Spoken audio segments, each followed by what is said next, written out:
에스겔 3장 22절부터 27절까지 한 절씩 교독합니다. 여호와께서 권능으로 거기서 내게 임하시고 또 내게 이르시되 일어나 들로 나아가라. 내가 거기서 너와 말하기라 하시기로. 네가 일어나 들로 나가니 여호와의 영광이 거기에 머물렀는데 내가 전에 그발 강가에서 보던 영광과 같은지라. 내가 곧 엎드리니 주의 영이 내게 임하사 나를 일으켜 내 발로 세우시고 내게 말씀하여 이르시되 너는 가서 내 집에 들어가 문을 닫으라. 너 인자야 보라 우리가 내게 줄을 놓아 너를 공용하게 하니 내가 그들 가운데서 나오지 못할 것이라. 내가 내 혀를 내 입천장에 붙게 하여 내가 말 못하는 자가 되어 그들을 꾸짖는 자가 되지 못하게 하리니 그들은 패역한 족속임이니라. 그러나 내가 너와 말할 내 입을 열리니 너는 그들에게 이르기를 주 여호와의 말씀이 이러하시다 하라. 들을 자는 들을 것이요 듣기 싫은 자는 듣지 아니하리니 그들은 반역하는 족속임이니라. 아멘. 하나님 말씀, 특별히 에스겔서는 우리가 이해하기가 좀 난해한 것이 많이 있습니다. 오늘도 들로 나가라더니 또 방으로 집에 들어가서 문을 닫으라 하고 또 이 말을 금강석 같게 해서 그들한테 말씀을 전하라고 했는데 도리어 또 꼼짝 못하게 줄로 통이고 또 이 혀를 입천장에 붙여서 말 못하게 하는 그런 환경 가운데 이끈 걸 봅니다.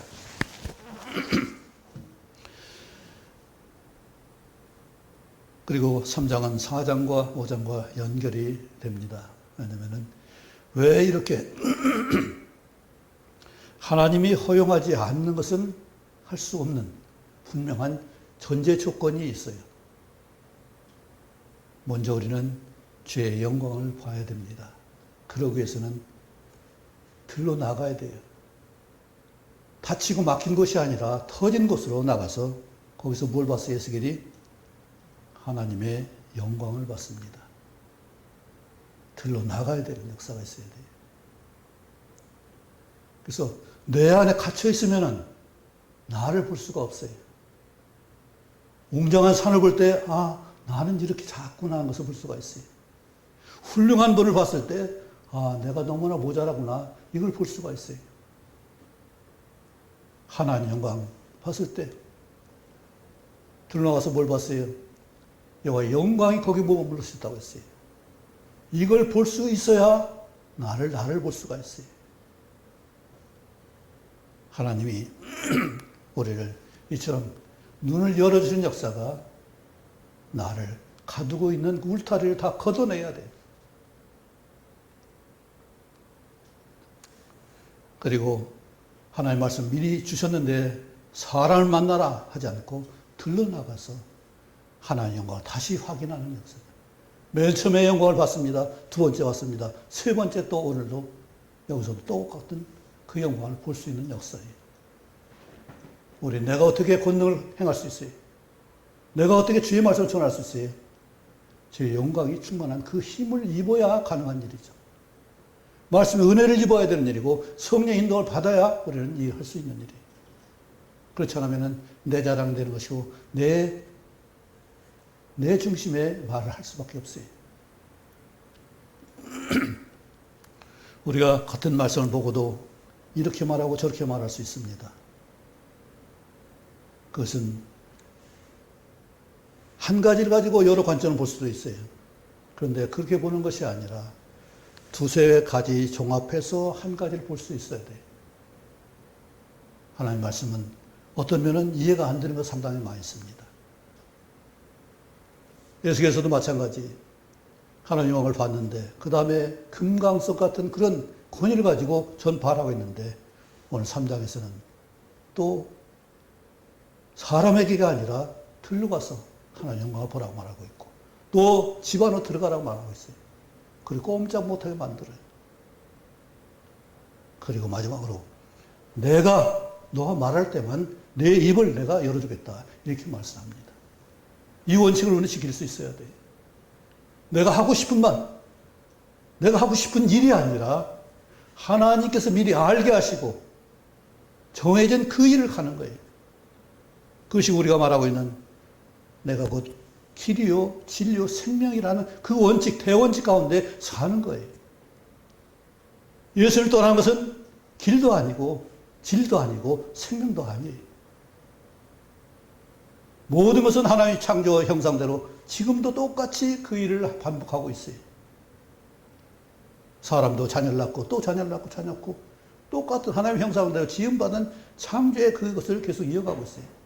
그런데 이어갈 때마다 내 잘못된 것을 유전시키는 이런 잘못이 있는 것이죠.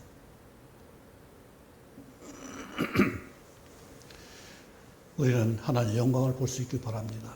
그 권능을 입을 수 있기 바랍니다. 그러기 위해서 우리는 늘 말씀으로 나가야 되고 기도로 나가야 되고 성령의 인도를 받아야 돼요. 이것이 없으면 누구라도 온전할 수 없습니다. 왜 사람들이 잘 나가다가 왜 엉뚱한 데 빠져요? 거기에 토취해서 흠취해서 그것이 당연한 것으로 봤기 때문에 또 그렇게 될 수가 있어요.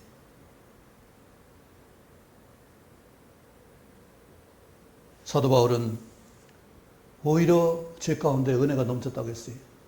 잘못을 깨달았을 때 은혜가 넘치는데 능력이 넘치다 보면 어떻게 돼요? 그것이 자기를 욕심으로 치우치게 만들어요.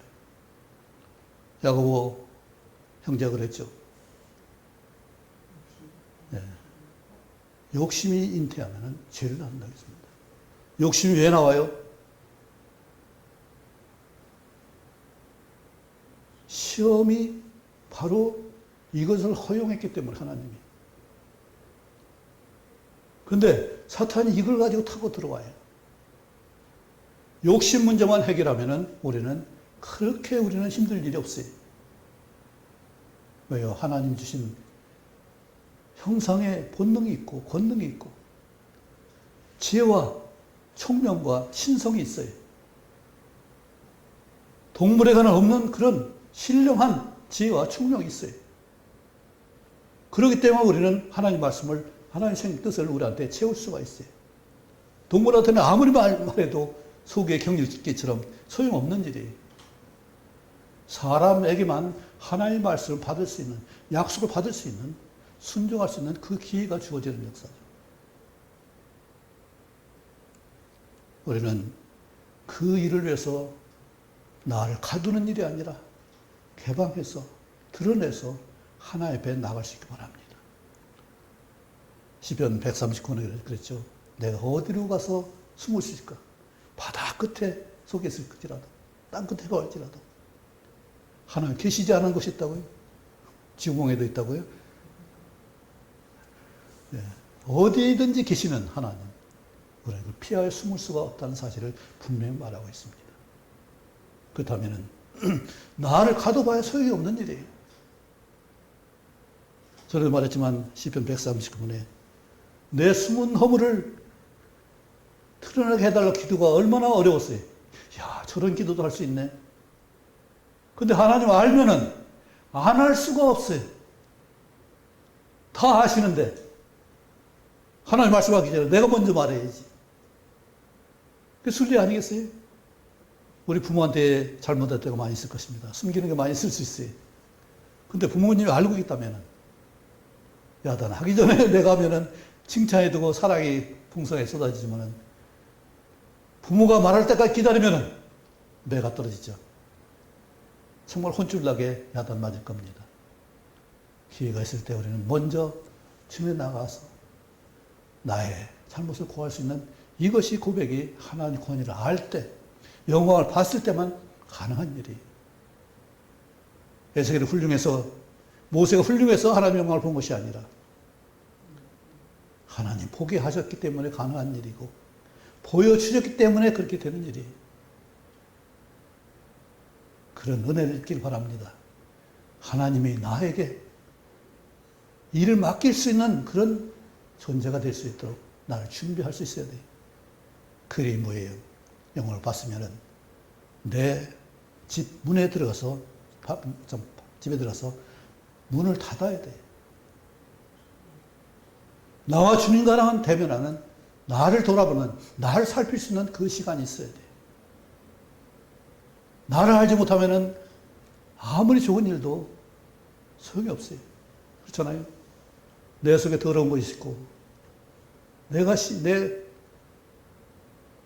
죄가 가득한데, 악한 것이 가득한데, 그걸 가지고 뭘 하겠어요? 하면 할수록 더러워지는 거예요. 우리는 무엇을 할 때 손을 깨끗이 씁니다. 근데 씻지 않고 더러운 것을 가지고 뭘 만지면은, 만지는 것마다 다 더러워지는 거예요. 우리 심령도 마찬가지잖아요. 내 안에 거룩한 하나님의 말씀과 의로운 신분을 가지고 내가 무엇을 해야 그것도 거룩해지는 역사가 있는 것이지. 그것을 더러운 그대로 내가 한다면은 오히려 다른 걸 더럽히는 그 역사가 있을 수 있습니다. 우리 그리스도인들이 왜 욕을 먹어요? 나를 그리스도 안에서 갖추지 않고 마음대로 내 마음대로 하니까 내 것이 드러나서 결국은 예수님이 욕 먹는 거잖아요. 하나님이 욕을 먹는 거잖아요. 교회가 욕을 먹는 거예요.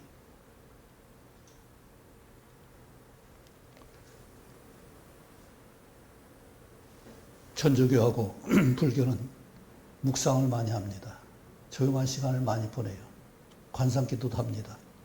그런데 우리는 내 생각이 아니라, 나 혼자가 아니라 하나님 말씀과 대면해야 돼요. 관념적인 생각이 아니라, 내가 보는 어떤 모양이 아니라 성경 말씀을 가지고 그것을 하나님께 기도할 수 있어야 돼요. 우리는 목적 있는 기도예요. 말씀을 보고 말씀대로 어떻게 살까요 하는 기도지, 어떤 모양을 보는 것이 아니라, 어떤 환상을 보는 것이 아니라, 생각을 빠지는 것이 아니라 하나님 주신 것을 볼 수 있어야 돼. 많은 사람이 환상을 봅니다. 그런데 자기 환영에 빠지는 경우가 있어요. 환상이 좋은 단어는 아니에요. 내가 깨닫지 못하니까 그걸 보여주는 거예요. 내가 그것을 이해된다면 보여줄 필요가 없잖아요. 내가 알 수 없으니까, 도무지 깨지지 않으니까 깨트려 주시기 위해서 그걸 보여주는 거예요.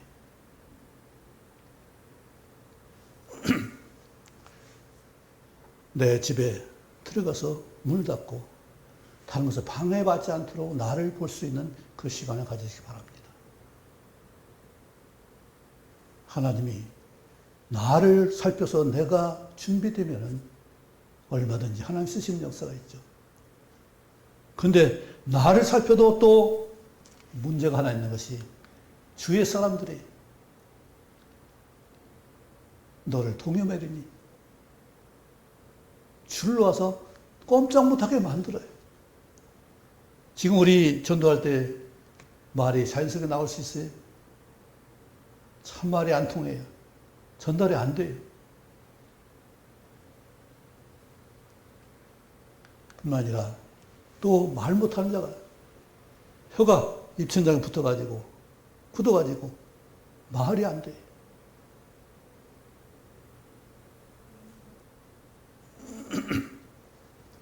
우리는 누구든지 정말로 잘 되기를 원합니다. 잘못되게 원하는 사람은 한 사람도 없을 거예요. 그런데 가장 잘 되는 게 뭘까요? 뭐가 제일 가치 있는 것 같아요?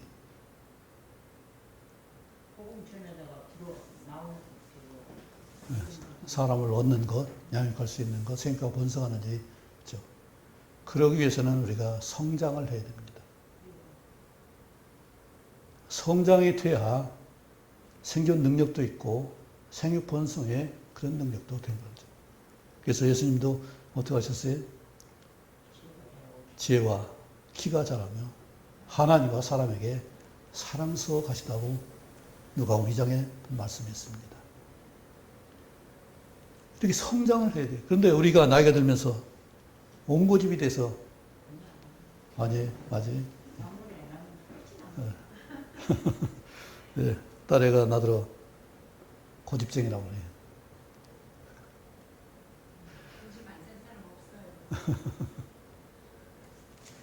예, 굳어지면 고집이에요.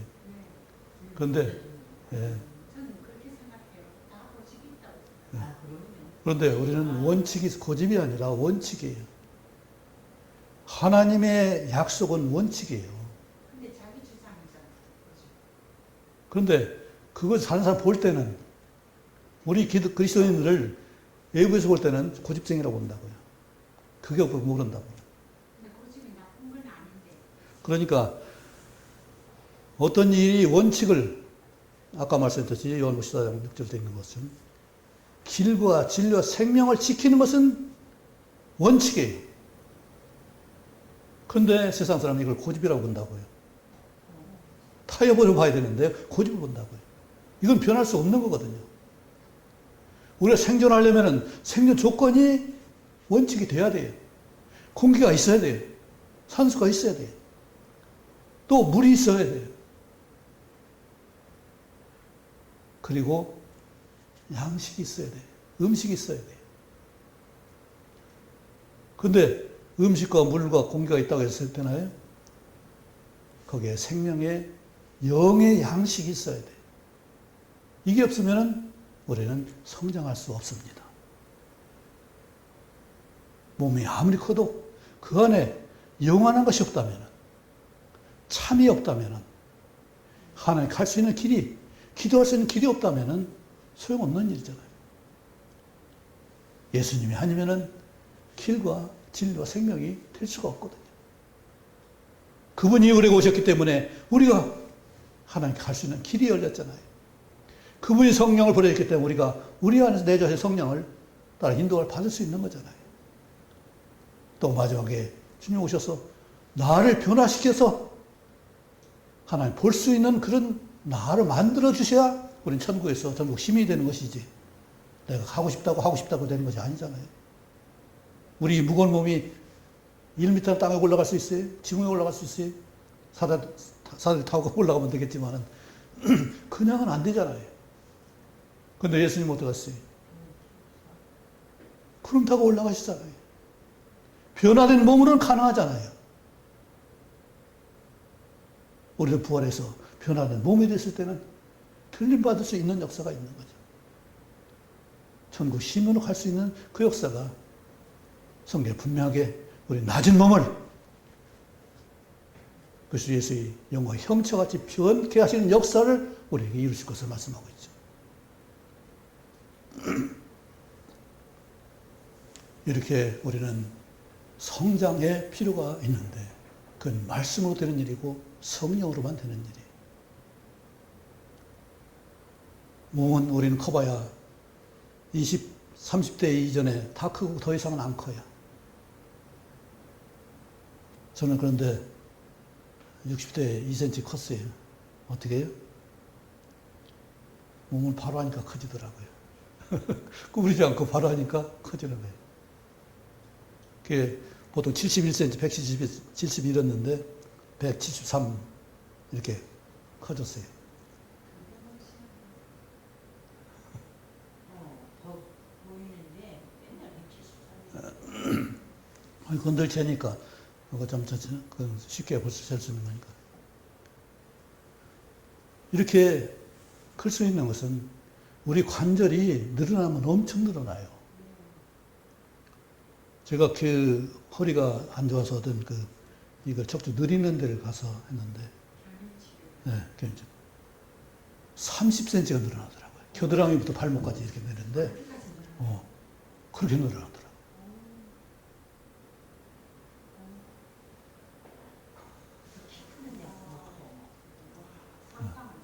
네. 그만큼 관절이 탄력성이 그렇게 있는 거예요. 그렇죠. 이제 관절이 탄력성이 다시 있는데, 그 핸들 돌리면은 계속 늘어나요. 엄청 늘어나더라고요. 그래서 우리 자신이 이렇게 하나의 탄력성 있게 만들어 주셨어요. 이걸 잘 활용할 수 있어야 돼요. 제가 세움길 있을 때, 저 청계산 갔다가 시간이 늦어가지고 우리는 맨 꼭대기 올라왔는데 중간에서 있던 사람들이 가자 하고 그러니까 우리 꼭대기 내려와야 되잖아요. 그 뛰어날 그 김경윤 집사하고 둘이 올라갔다가 뛰어 내려오는데 무리했던 것 같아요. 그 다음날 또 대구로 가서 축구를 했죠. 그전에는 비산동에서 거기까지 구보로 해서 갔는데 좀 낮았는데 무릎이 그만 뛰지 못하겠더라고요. 요즘 많이 낮았습니다. 이게 무리가 되면은 그 기능이 망가지는 거잖아요. 그래서 이걸 잘 흔들고 해서 적절하게 운동할 수 있어야 되고 무리하지 말아야 돼요. 등산 좋아하지만 많이 너무 무리할 필요 없는 거예요.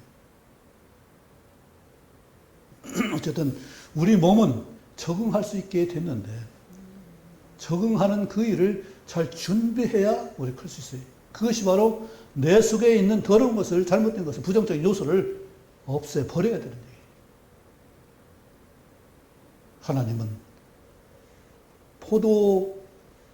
포도나무를 재배한 농부로서 열매 맺지 않는 가지는 어떻게 한다고요?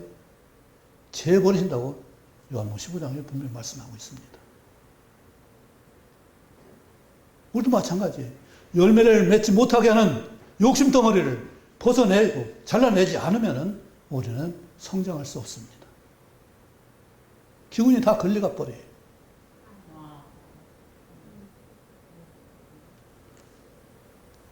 다른데 성장의 성장에 대한 그런 영향이 욕심으로 다 뺏겨버려요. 그리고 우리 속에 무슨 종기나 뭐가 있으면 어떻게 돼요? 영양이 그리 다 뺏겨가지고 싸우느라고. 그리고 우리 세상에도 그런 것을 원리를 이용해요. 내가 좋은 생각을 가지고 있으면 좋은 기운들이 나한테 온다. 세상에도 그걸 말해요. 그런데 나쁜 생각을 하면 나쁜 기운들이 자꾸 몰려드는 거예요. 우리는 내 자신이 내 속에 무엇이 나에게 와야 되는지를 생각한다면 그런 기운을 쌓아야 돼요. 아까 누가복음 2장 50절 말씀했습니다. 예수님이 지혜와 자라가며 어떻게 됐다고요? 하나님과 사람에게서 사랑스러워 가시더라 했습니다. 이렇게 성장해야 돼요. 우리나라가 세상이 아주 주목을 받고 있습니다. 왜냐하면 유모차보다 개모차가 더 많다고. 그런데 나이 든 분이 아니라 젊은 아이들이 20대 애들이 개모차를 끌고 다니는 거예요.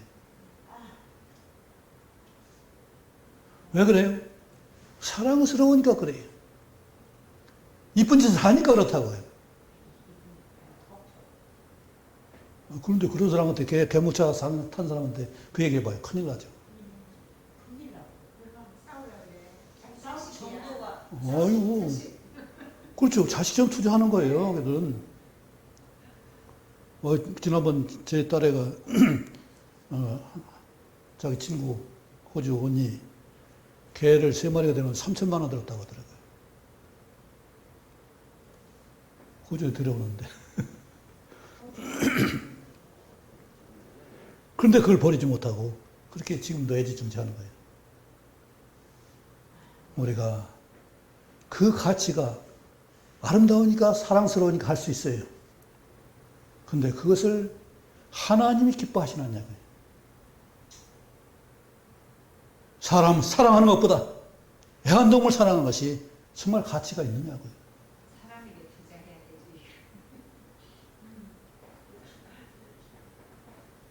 되지. 대통령 강영욱 씨가 하는 얘기가 있잖아요. 개는 개 수준에 개에게 맞는 것을 시켜야 된다고. 개한테 의자 내주고 개한테 입을 내주고 개는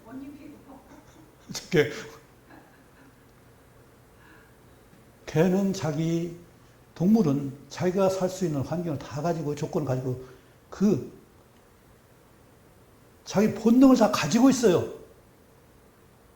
여름에 털을 벗어서 시원하게 하고 겨우 가을에는. 근데 뭘 다 이렇게 막아놓으니까 공기가 안 통하잖아. 오히려 자기 기쁘려고 그러는 거지. 자기가 보기는 내가 보기에 그런 거죠. 네. 개가 좋아하는, 개에게 맞는 환경을 제공하는 것이 개 훈련이라고요. 훌륭한 개를 만드는 거예요.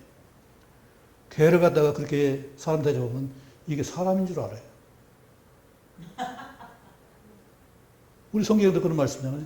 종을 자식같이 키우면 제가 자식인 줄 안다고. 우리는 개도 대접받는 대로 행동을 해요. 정도 지가 상전인 줄 알잖아요.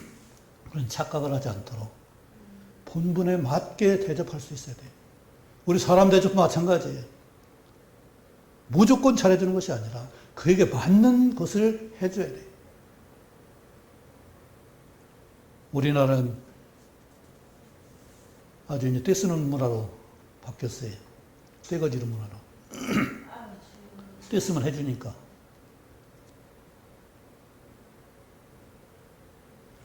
이렇게 어떤 것을 갖다가 잘 해주면은 감사로 받는 것이 아니라 당연한 것을 받아야 돼요. 나중에 주장하는 것을 받게. 우리가 쌀 소비가 안 돼서 쌀값이 안정되도록 해서 정부에서 보조를 많이 해줬습니다. 근데 쌀을 너무 안 먹으니까 팔도리가 없어요. 그래서 아무리 광고를 해도 밥심이다 무화이다 해서 광고를 해도 쌀을 안 먹어요. 빵을 먹지. 쌀빵을 만들어. 네, 그 쌀빵을 만드는데 그 어떻게 될지 모르겠어요. 그런데 쌀은 밥을 해서 간장만 있으면 먹어요. 밀은 우리는 설탕이나 다른 감미가 없이는 먹을 수가 없어요. 그만큼 좋은 쌀인데 우리가 쌀을 활용을 못해서 쌀이 남아돌아가지고 북한은 오직 입안 먹는 것이 가장 큰 복인데 그런데 이 나라는 엊그제 사진 하나 보니까 별을 갈아엎더라고요. 그 왜 그러겠어요? 지구촌에는 얼마 정도 살고 그럼요. 10,000원이면 1년 산다고 하는데 생명을 살린다고 하는데 그것이 우리는 내 욕심만 채우려는 것이지 나의 장래, 우리 장래, 사회 장래를 위해서 준비하는 것은 꽤 많지 않아요. 정말로 그들을 돕기 위한다면 그에게 필요한 것뿐만 아니라 그가 정말로 해야 될 일을 하게 하는 거예요. 하나는 절대로 우리가 공짜로 안 줬습니다. 구원은 공짜지만 그냥 구원하는 게 아니에요. 구원받은 삶을 살라고 하시는 것이지 그것도 공짜가 아니에요. 우리 4장과 5장에는 정말 힘든 얘기를 하고 있습니다. 4장에 에스겔한테 예루살렘 망하는 그 환경을 토판에 그려가지고 거기에 왼쪽으로 누워서 390일 동안 정한 양식만 먹고 죄를 대속하라고 했어요. 그리고 40일 동안은 40년간 죄악을 또 오른쪽 누워서 대속하라고 했어요. 5장에서는 이스라엘 잘못한 그 결과에 대해 머리털과 수염털을 깎아서 사방에 흩는 그 일을 하고 있습니다. 하나님 왜 이걸 하셔요? 이때가 언제냐면은 예루살렘 마귀 7년 전, 아니, 5년 전, 5년이니까 6년 전이에요. 미리 6년 전에 에스겔한테 예루살렘이 포위가 돼가지고 바벨론한테 공격당하는 상황을 설명하면서 그것을 보면서 거기 좌측 누워가지고 390일을 견디라고 했습니다. 390일이라는 것은 석점 1년 3개월이에요. 1년 1개월. 그런데 실제로 바벨론이 예루살렘 둘러싸가지고 포위해서 멸망하기까지는 1년 6개월이 걸렸어요. 그럼 390을 안 맞아요. 근데 어떤 일이 있었냐면은 그 중간에 애굽 군대가 이 이스라엘 주변에 그 연합해서 바벨론을 치기 위해서 올라오는 일이 있었어요. 그때 바벨론이 포위를 풀고서 애굽과 싸우는, 대적하는 기간이 있어요. 그것이 5개월 정도 돼요. 그런데 그 사이에 뭐가 있었냐면은 이스라엘에도 한 번 기회가 있었어요. 포위 가운데서 예레미야가 우리에게 자유를 선포하자. 종으로, 우리 형제들을 종으로 삼지 말고 자유 선포하자. 그것이 히스기야 왕과 귀족들이 협의가 돼가지고 자유 선포해서 다 놓아졌어요. 근데 놓고 보니까 불편하잖아요. 아쉽잖아요. 아깝잖아요. 그때가 바로 이 포로가, 그 포위가 풀어진 때였어요. 때마침. 그래서 37장에 보면은 그 예레미야가 그 베냐민 땅에서 어떤 녹을 받기, 뭘 세를 받기 위해서 그때 가니까 베냐민 성문에서 막아서 내가 바벨론 항복하러 한다. 그때가 그때 그 시기였잖아요. 이렇게 자유로 풀어졌다가 다시 붙잡아 잡는다는 것이, 이것이 바로 그것이 바벨론이 풀어졌던 시기예요. 그런데 그들이 그렇게 자기 욕심 부리니까 다시 바벨론에서 포로해가지고는 결국은 이스라엘이 망하게 됐습니다. 그것이 390일이에요. 또 40일 동안 우측으로 누워서 또 죄를 담당하라고 했어요. 그것이 뭐냐면은 예레미야가 사역했던 40년 기간이에요. 요시야 13년에 예레미야가 사역을 시작했습니다. 요시야 30살 한 31년 동안 했으니까 18년 동안 요시야 때에 예레미야가 사역을 했어요. 그때 예레미야가 몇 살이었을까요? 정확히는 모르겠죠. 어떤 제사장이 되려면은 25세가 30세가 돼야 되거든요. 예. 저기 에스겔도 30세를 시기로 보거든요. 제사장으로서. 이제 그 제사장이 부족할 때 나중에 그 다윗이 연령을 낮췄어요. 25살로. 20살로 부족해서 그러는데 원래는 30세가 돼야 제사장을 할 수가 있었어요. 그래서 요시야 때 18년하고 요야김 11년하고 시드기야 11년에서 40년 동안 예레미야가 망할 때까지 사역을 했어요. 이 사역 가운데 예레미야를 말을 듣지 않고 거역했던 폐역한 반역한 족속들이 그 죄를 에스겔이 담당해야 됐어요. 거저되는 일이 없습니다. 하나님 반드시 죄값을 치르게 만드셔요. 왜냐하면 그것이 돼야 바르게 되기 때문에 그래요. 아까 얘기했지만은 이제 추수 때가 다가옵니다. 9월 말부터 10월 초는 추수가 왕성하게 돼요. 거두면 끝인가요? 거기에 또다시 시작을 해야 돼요. 파종을 해야 돼요. 왜 밀보리는 가을에 파종을 해요? 춘화과정이라고 춘화철이라고 해서 추위를 겪어야 꽃이 피고 열매가 맺기 때문에 그렇습니다. 물론 품종에 따라서 봄에 심어도 되는 보리가 있지만은 보통 일반 밀과 보리는 추위를 겪어야 꽃이 피어요. 꽃대가 나와요. 마찬가지로 거두고 저장할 수 있는 그 시기에 뿌려지는 역사가 또 시작되는 거예요. 끝난 시점이 아니라 다시 시작하는 시점이 시작돼서 고난을 우리는 겪어야 꽃이 피고 열매가 맺는 그것을 경험해야 돼요. 과일나무도 마찬가지예요. 그렇게 안 되면은 열매가 안 열리는 게 있어요. 추위를 겪지 않으면. 마늘도 봉파를 겪고 맞아요. 마늘도 가을에 심어요. 뭐 봄마늘은 있지만 봄마늘은 그냥 줄기 먹기 위해 하는 것이 뿌리 먹기 위한 게 아니에요.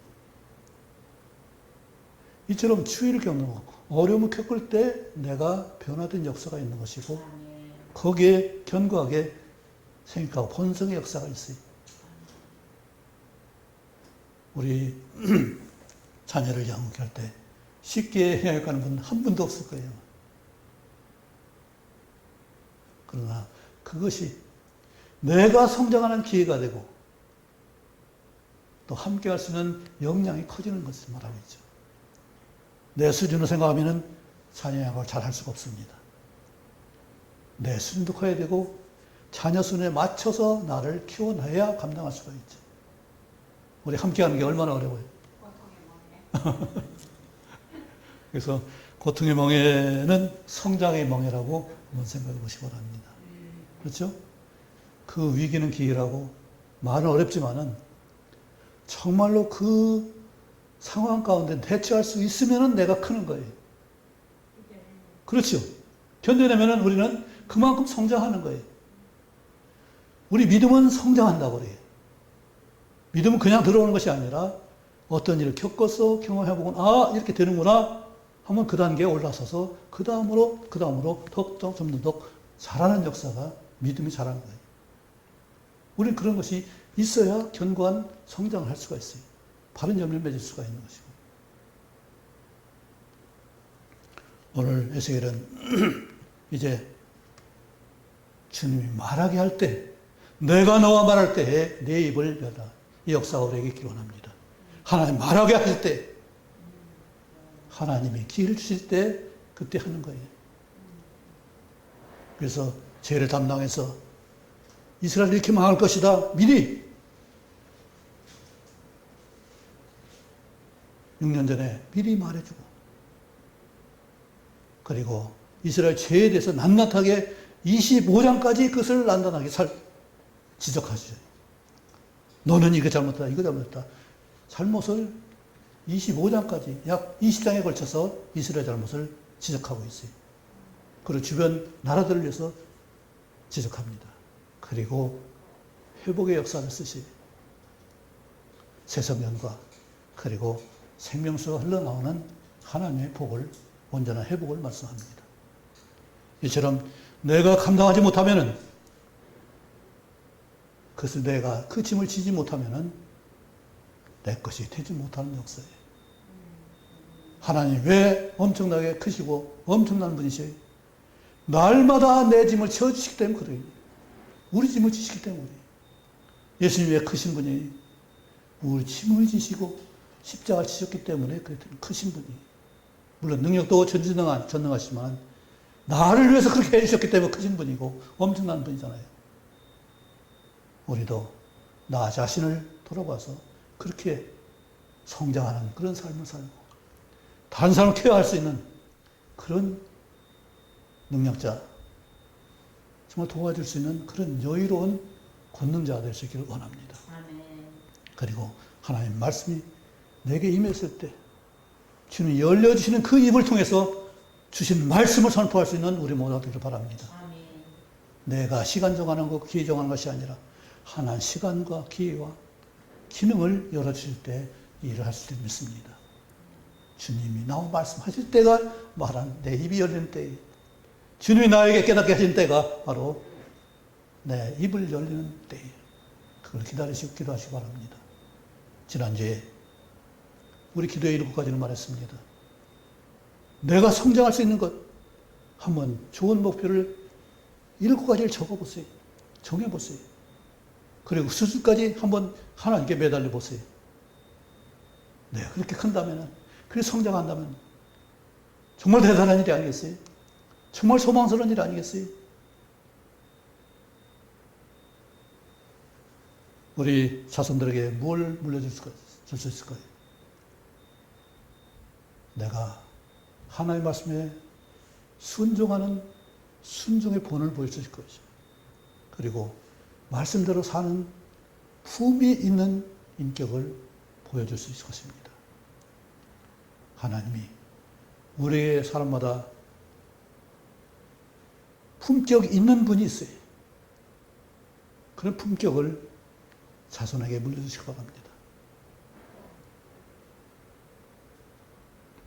우리 어떤 전도사님이 그 전도사님 말씀만 봤을 때는 몰랐는데 그 어머니를 보니까 참 고귀하다.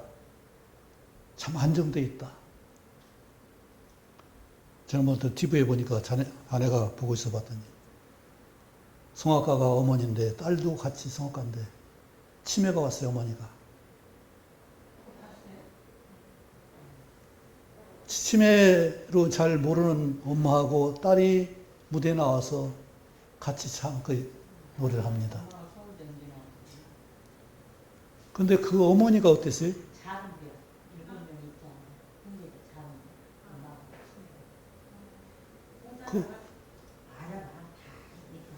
그 어머니의 모습이 어떠세요?